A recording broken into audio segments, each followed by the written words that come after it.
기초 물리학. 이번 시간에는 힘이란 무엇인가에 대해 학습하겠습니다.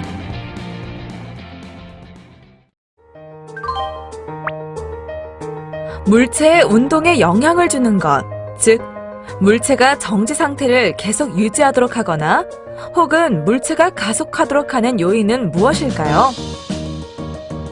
바로 물체에 작용하는 힘과 물체의 질량으로서 물체의 운동에서 중요하게 고려해야 할 요인인데요.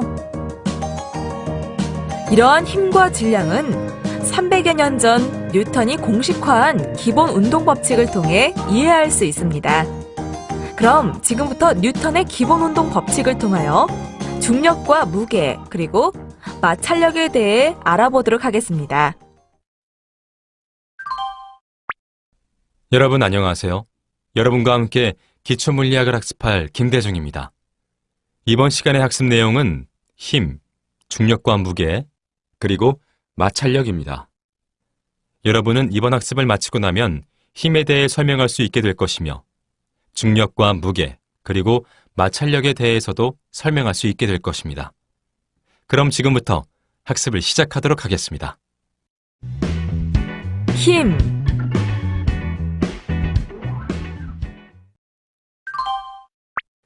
힘이란 무엇일까요? 아마 여러분들은 일상의 경험을 통해 힘의 개념을 기본적으로 이해하고 있을 것입니다. 예를 들어 식탁 위에 접시를 밀 때 흔히 그 접시에 힘을 가한다고 말하곤 하죠. 이러한 힘을 제대로 알려면 뉴턴을 알아야 할 필요가 있습니다. 뉴턴은 영국의 과학자로서 물리학과 수학에서 많은 기본 법칙을 발견했는데요. 역학 법칙을 만드는 과정에서 운동에 관한 갈릴레오의 아이디어를 참고하여 운동을 지배하는 체계적인 규칙들을 찾아냈는데요. 그것이 운동의 변화라는 아주 중요한 것이었는데요. 뉴턴 역학에서 힘은 중요한 개념입니다.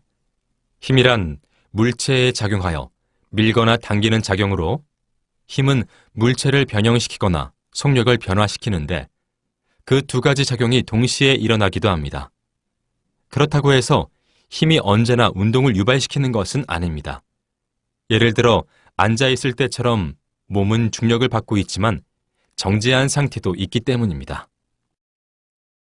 이러한 특징을 가진 힘은 벡터량에 해당되며 기호 F로 표기하고 단위는 뉴턴을 사용합니다. 또한 힘은 두 물체 사이의 물리적인 접촉을 수반하느냐 안 하느냐에 따라 접촉력과 장힘으로 구분됩니다. 그럼 예시를 통해 자세히 살펴볼까요?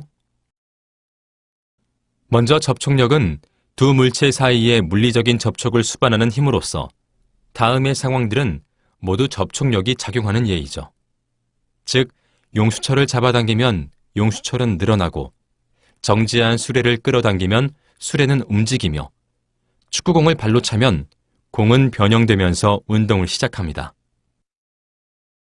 반면에 장힘은 두 물체 사이의 물리적인 접촉을 수반하지 않고 작용하는 힘이며 빈 공간을 통해서 작용하는데요. 장힘에는 중력과 정기력, 자기력이 있죠. 먼저 중력은 그림 뒤에 나타난 질량을 가진 두 물체 사이에 인력으로 작용하는 힘을 말합니다. 중력은 물체들이 지구에 붙잡혀 있도록 하고 행성들이 태양 둘레의 궤도를 유지하도록 합니다.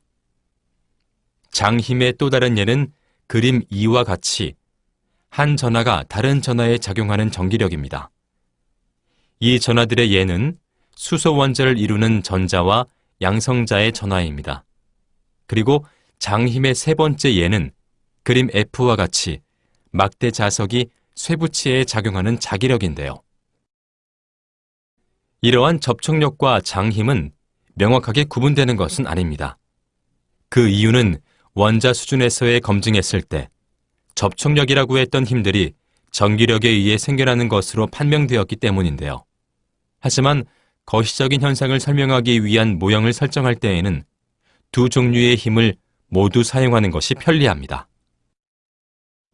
실제로 자연에 알려진 기본적인 힘은 모두 장힘으로서 물체들 사이의 중력과 전하와 전하 사이에 작용하는 전자기력, 아원자 입자들 사이에서 작용하는 강력, 그리고 어떤 방사성 붕괴 과정에서 나타나는 양력 등이 있습니다. 우리가 공부하고 있는 고전 물리학, 즉 뉴턴 역학에서는 중력과 전자기력만 고려하고 있습니다. 이번에는 힘의 벡터 성질에 대해 알아보겠습니다. 힘을 측정하기 위해 용수철의 변형을 이용할 수 있습니다.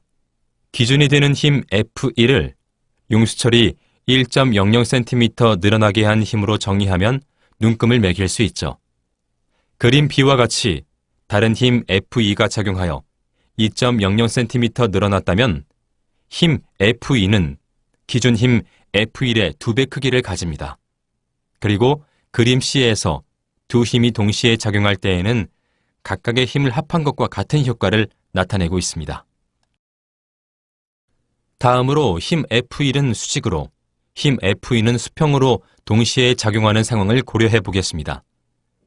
이때 늘어난 용수철 눈금은 2.24cm를 가리키는데요. 이와 같은 결과를 만드는 단일 힘 F는 힘 F1과 2의 벡터 합과 같습니다. 즉, 절대값 F는 루트 F1의 2제곱 플러스 F2의 2제곱으로서 2.2배의 힘이 작용하고 그 방향은 세타는 아크 탄젠트 마이너스 0.50으로서 마이너스 22.6도입니다. 그리고 실험을 통해 힘이 벡터로 판명되었기 때문에 물체에 작용하는 알자 힘을 얻기 위해서 벡터 덧셈에 대한 규칙을 적용해야 합니다. 이처럼 힘은 간단하게 정의되는 것이 아님에도 불구하고 때로는 시간이나 거리처럼 기본적인 양으로도 간주되기도 하지만 에너지와 함께 힘은 모든 물리학 책에서 가장 흔하면서도 유용한 개념입니다. 뉴턴의 운동 법칙 또한 단순하면서 흔히 사용되는 힘과 힘에 의한 운동과의 관계를 명확하게 나타내고 있는데요. 이러한 힘은 서랍을 열거나 공을 던질 때 등의 일상생활 속에 수십 가지 상황에서 쉽게 찾아볼 수 있습니다.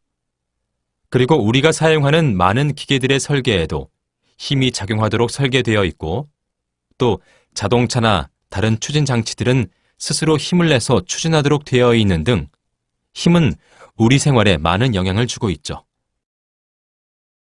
중력과 무게.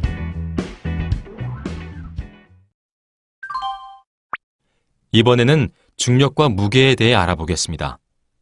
여러분도 알다시피 지구는 모든 물체를 끌어당기고 있습니다. 이처럼 지구가 물체에 작용하는 이 인력을 중력, 즉 Fg라고 하는데요. 이 힘은 지구의 중심을 향하며 이러한 힘의 크기를 무게라고 부릅니다. 한편 모든 자유낙하하는 물체는 지구의 중심 방향으로 중력 가속도 g만큼 가속됩니다. 즉, 자유낙하하는 질량 m인 물체에 뉴턴의 제2법칙 시그마 F는 ma를 적용하면 a는 중력 가속도 g이고 시그마 F는 시그마 FG인데요. 여기서 FG는 중력을 의미하며 다음과 같이 나타낼 수 있습니다. 따라서 중력 FG의 크기로 정의된 물체의 무게는 mg와 같습니다. 또한 무게는 일상생활에서 가장 흔하게 사용되는 힘이죠. 무게는 다음과 같이 정의할 수도 있는데요. 무게란 아래 방향으로 작용하는 중력으로 이 힘은 그 물체가 정지해 있거나 수평으로 움직일 때나 또는 위로 움직일 때에도 그 물체에 작용합니다. 이러한 물체의 무게를 결정하는 요소는 두 가지인데요. 첫째는 그 물체를 구성하는 물질의 양, 즉 질량이고 둘째는 그것이 무엇이 되었든 그 물체가 중력적으로 상호작용하고 있는 제2의 물체와의 관계입니다. 여기서 중력적으로 상호작용하고 있는 제2의 물체와의 관계라는 말의 의미는 무엇일까요? 네, 그 의미는 바로 어떤 물체의 무게는 그 물체가 있는 장소에 따라 달라질 수 있다는 것입니다. 예를 들어 달에서의 물체의 무게는 지구에서의 약 6분의 1 정도인데 이는 달의 중력이 지구의 중력에 비해 작기 때문입니다. 그리고 지구 위에서라도 물체의 무게는 위치에 따라 약간의 차이가 있는데요. 그 이유는 무게가 중력 가속도 g에 의존하기 때문입니다. 다시 말해 중력은 지구의 중심으로부터 멀어질수록 줄어들기 때문에 고도가 높아질수록 물체의 무게도 작아지는 것입니다. 실제적인 예로 엠파이어 스테이트 빌딩을 들 수 있는데요. 이 빌딩을 짓는 데 사용한 1000kg의 건축용 벽돌의 무게는 1층에서는 9800N이지만 꼭대기층에서는 1N 정도 덜 나가는 것으로 나타났습니다. 다음으로 살펴볼 식 Fg는 mg는 물체의 움직임과 관계없이 물체가 받는 중력을 양으로 나타낸 것입니다. 물체가 정지해 있거나 여러 힘을 받고 있는 상태와 관계없이 식 Fg는 mg는 중력의 크기를 계산하기 위해 사용할 수 있습니다. 이것은 질량 m의 개념에 대한 미묘한 변경을 의미하는데요. 식 Fg는 mg에서 질량 m은 지구와 물체 사이의 중력의 크기를 결정하는 역할을 하고 있습니다. 따라서 식 Fg는 mg에서 사용한 질량 m을 중력 질량이라 합니다. 이 중력 질량은 관성 질량과 다르지만 뉴턴의 동력학에서는 두 값이 같다는 것이 실험으로 확인되었습니다. 중력의 크기는 행성마다 다르지만 중력의 크기는 항상 mg에 의해 주어집니다. 마찰력.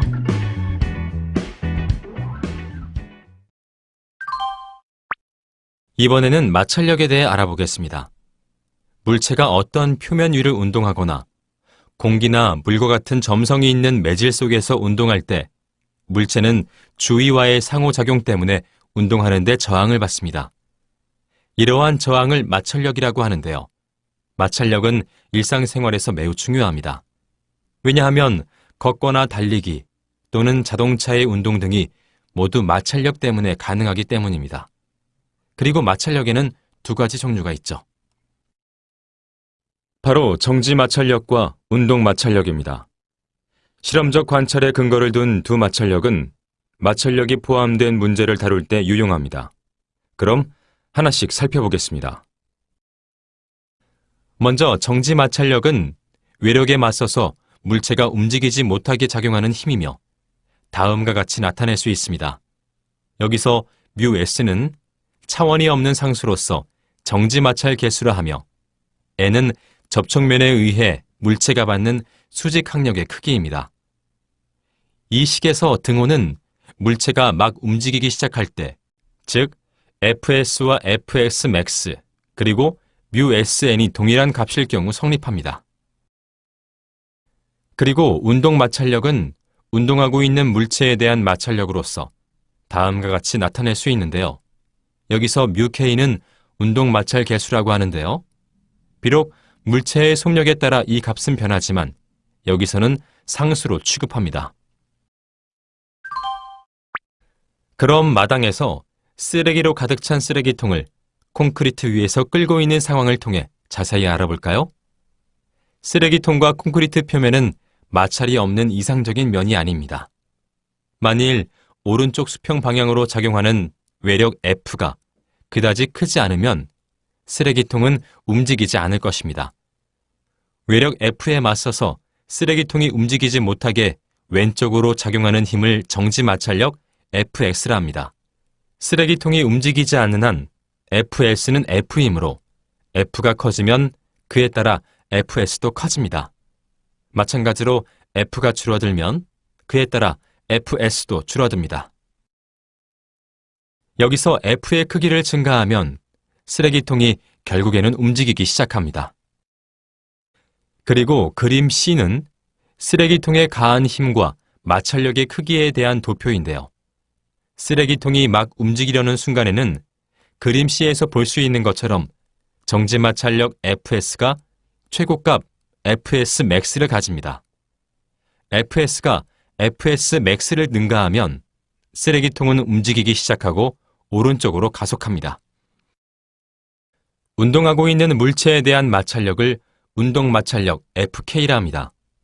쓰레기통이 움직일 때 통에 대한 운동 마찰력은 Fsmax보다 작습니다. 자, 그럼 다시 그림 A, B, C를 보실까요? X방향의 R자임 F는 FK는 오른쪽으로 가속시키는데요. 만일 F는 FK이면 가속도는 0이고 쓰레기통은 등속력으로 오른쪽을 향해 움직입니다. 그리고 외부에서 통에 가하는 힘을 제거하면 왼쪽으로 작용하는 마찰력 FK가 쓰레기통에 마이너스 X 방향으로 가속도를 가해서 결국에는 멈추게 합니다. FSmax와 FK가 표면에 의해 물체에 가해지는 표면의 수직한 힘인 수직항력 N의 크기에 비례한다는 사실이 실험적으로 잘 알려져 있는데요. 이처럼 실험적 관찰에 근거를 둔 정지 마찰력과 운동 마찰력은 마찰력이 포함된 문제를 다룰 때 유용하다는 것을 기억하시길 바랍니다. 지금까지 학습한 내용을 퀴즈를 통해 확인해 보겠습니다. 시작 버튼을 클릭하세요.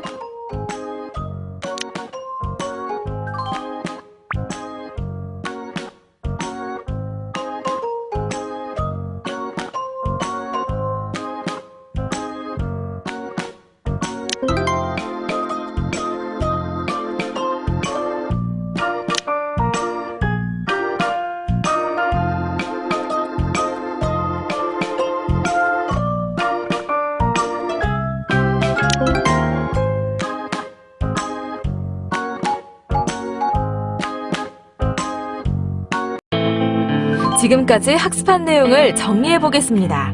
학습을 상기하면서 내용을 확인하세요.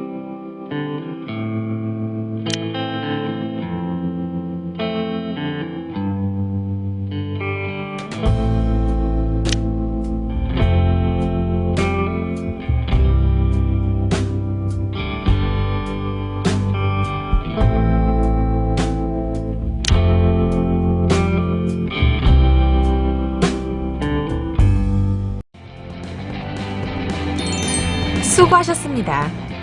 이것으로 힘이란 무엇인가에 대한 학습을 마치겠습니다. 다음 시간에는 뉴턴의 운동의 제1법칙과 관성 기준 틀에 대해 학습하겠습니다.